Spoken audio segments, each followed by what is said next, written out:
সারাক্ষণ অন্যের দোষ না খুঁজে আগে নিজের দোষটা খোঁজার চেষ্টা করুন। যে নিজের ভুল নিজে বুঝতে পারে, নিজের দোষটা খুঁজে বের করতে পারে, সেই প্রকৃত মানুষ। আসলে আমাদের সমাজে কিছু মানুষ আছে যারা নিজেকে অনেক বড় মনে করে আর চারপাশের মানুষকে সারাক্ষণ নিন্দে করে।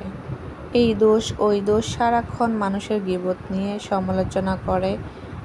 অমকের মেয়ে ভালো না, অমকের ছেলে ভালো না, এভাবে চলে, এভাবে খায়, মানে নানান।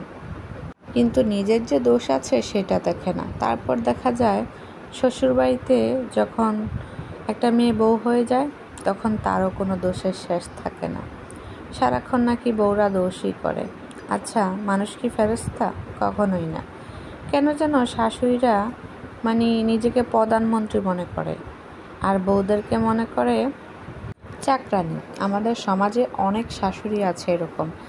তারা চিন্তা করে বিয়ে করে এনেছে ছেলে, তাকে দিয়ে সারাক্ষণ কাজ করাবো, আর যদি একটু অন্যরকম কিছু হয় অমনিতেই দোষ ধরবে।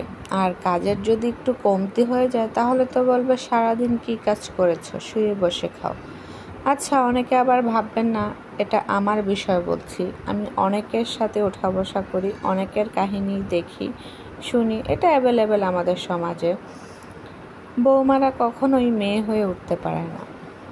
যদি মেয়ের মতো শাশুড়িরা দেখতো বউদের, তাহলে প্রতিটা ঘরই সুন্দর থাকতো, সুন্দর একটা পরিবার হতো।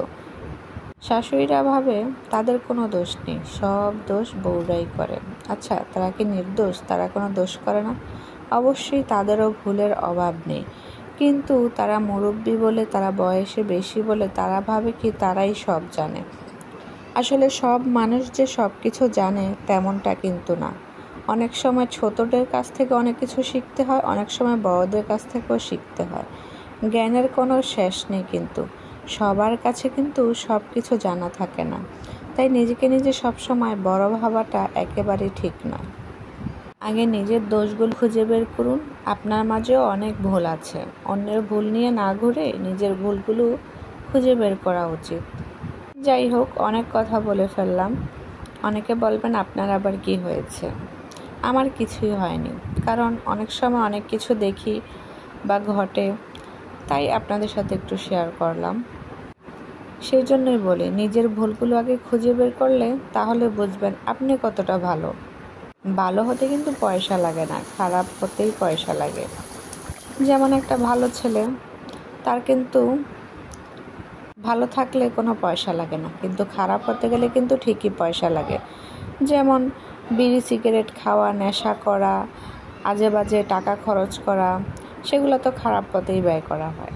তাহলে দেখতে গেলে খারাপ হতে গেলেই কিন্তু পয়সা লাগে, ভালো হতে কিন্তু পয়সা লাগে না। তো যাই হোক, সব মিলিয়ে আমার কথা ভালো লাগলে, আমার ভিডিওটা ভালো লাগলে সবাই লাইক কমেন্ট শেয়ার দিয়ে পাশে থাকবেন। আল্লাহ হাফেজ।